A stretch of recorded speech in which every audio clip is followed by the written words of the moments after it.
I have a pair of handcuffs that I'm going to try to escape from using a nail. Now these handcuffs do not have a safety switch on them. Not a safety switch. So if you get caught in them, you're cutting them unless you have a key.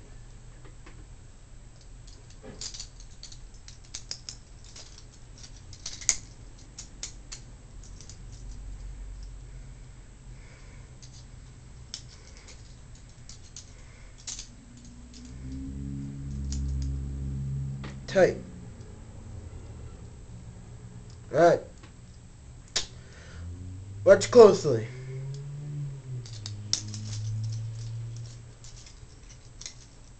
Done.